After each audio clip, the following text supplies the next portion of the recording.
Um, Brett, can you give us a little update on where the Henshin project is at and kind of take us back to where it all started? Yeah, sure can, Chaz. Thank you. So we thought it would be a good idea at this point in time to just draw a line in the sand and go, okay, we've been talking about Henshin and business transformation, and sometimes because this takes a while, it can feel like nothing's happening. So that's the purpose of what we're trying to communicate today. So this all started back in 2021. We wrote a strategic plan, a group of us in the business, and that business plan, that strategic plan was to run through till the end of next year or the end of 2025.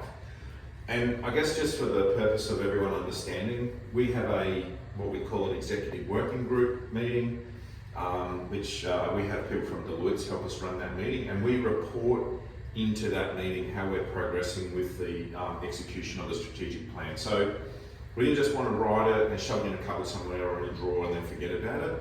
We write it, we report to that group, so we're held to account to make sure that we actually do what we said we're going to do. So the report, anyone can get it if you want to have a look at it, but essentially there's three pillars in the strategic plan. One is around sustainable volume, one's around customer experience excellence, and the other is around the development of human capital. They are, in summary, the things that we believed we needed to influence during the execution of this strategic plan. Now, people will have heard us talk about Henshin. Henshin is a way that we brought together particularly the parts of the project which we believed would impact on the employees of our business. But Henshin effectively was born out of our strategic plan.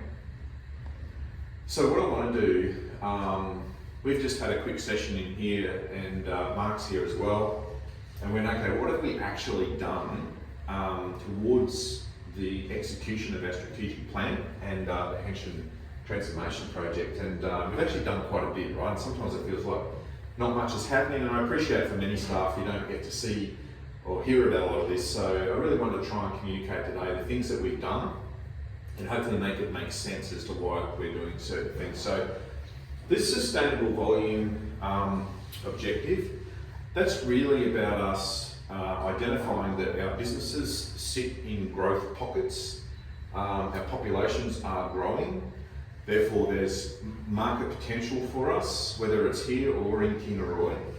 And so what we did and what we've done is we've been working on a used car project that Mark led. So this has certainly had impact here on the coast, and Eamon is starting to work on this with the team out in Kingaroy. So for example, on the Sunshine Coast, when we started, we were selling roughly 40 to 50 used cars a month consistently. The last 4 months, Mark, on the coast, we've been over 100 used cars a month. So really substantial impact on our business, and really geared around the fact that we knew coming out of COVID we were in a little bit of a bubble with new cars. So that project and the outcome of that project, and so it's not finished yet, but it's certainly having substantial impact for us here. We have focused in on the dwell time, so that's the amount of time it takes us to get new cars delivered. It's very negative for us to have cars sitting in our dealership, sitting in our pipe. It costs us future allocation and costs us money to have cars sit around. We've implemented daily sales KPI boards for the sales managers to help manage the sales teams. We've implemented in our service departments, with the help of the TSSC team from Toyota, on-time delivery project. So for the customer, our service customers, we're more reliable in terms of getting the cars to them on time. When it goes well, it is calmer through our service departments, and it's certainly much simpler for the front-end service advisors. There's been a fair bit of work happening in the background, not so much publicly to the staff generally, but around the utilisation of our facilities. And for example, at Maroochydore, we now do service while you sleep. This means that our service workshop kind of doesn't make sense to have a service workshop only used for 8 hours of the day and empty for the rest. So we've started doing after-hours servicing at Maroochydore. I'll pop down to this one. We've also got group optimisation, which is a project that Eamon's particularly involved in. That one's about, we now have centralised payroll. Some of the back-end accounting functions are done centrally. We'll continue to work here. This is about us taking parts of the business between the sites and saying what is it that we don't need necessarily to duplicate. Can we do this together? Can we do it in one spot, for example? The blue ones here is workforce project and facility planning. These are in progress, that's why they're blue. Workforce is a very significant part of the Henshin project. In fact, it's the most significant part of the Henshin project.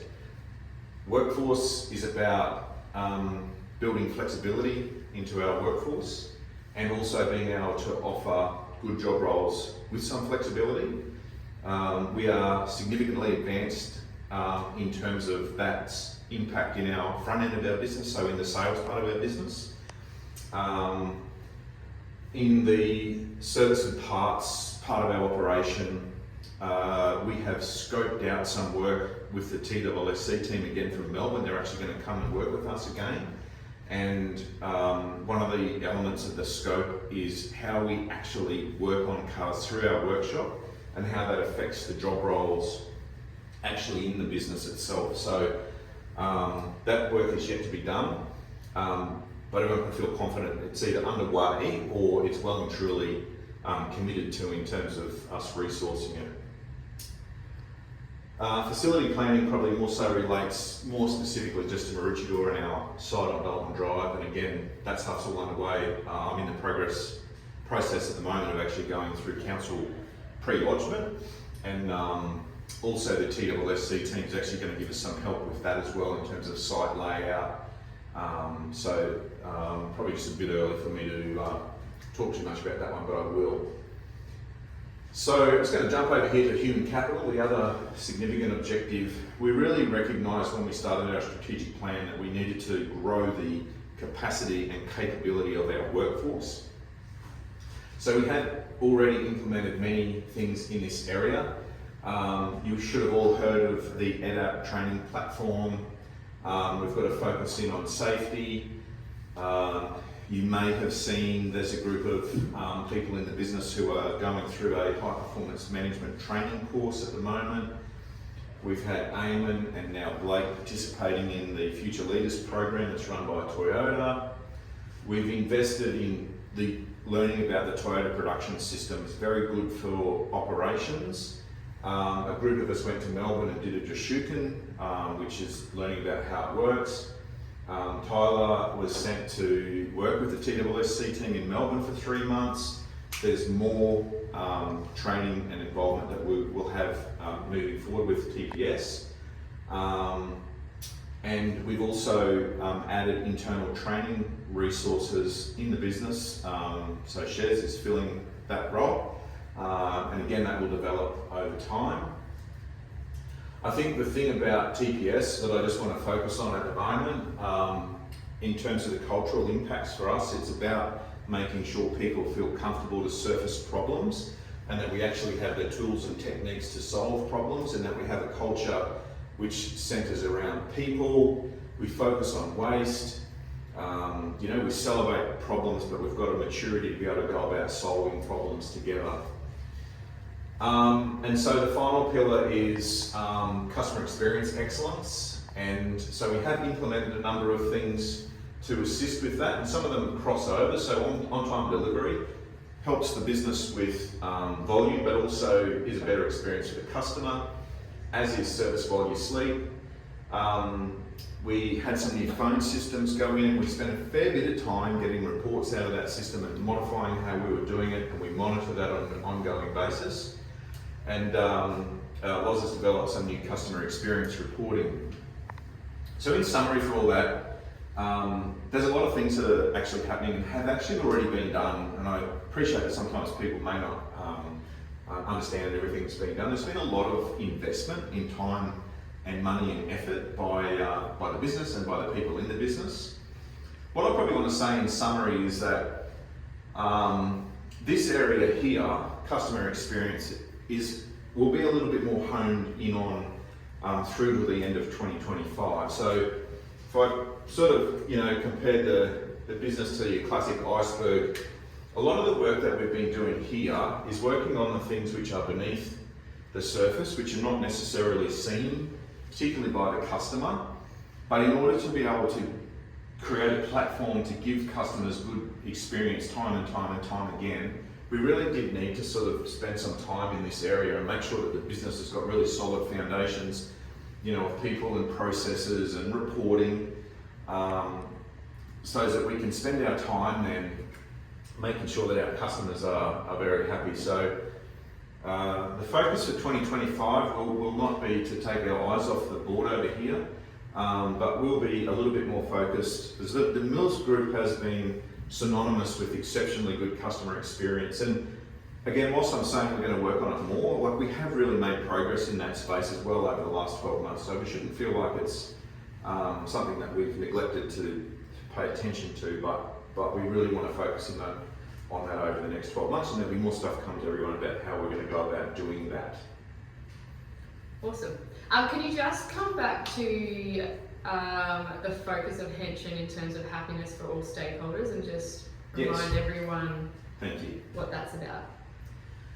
So when we were challenged with how do we simply express what we're trying to achieve with Henshin, what we came up with is Henshin is about creating happiness for all of our stakeholders, our most important stakeholders, and our most important stakeholders are our customers, our staff, and our ownership group.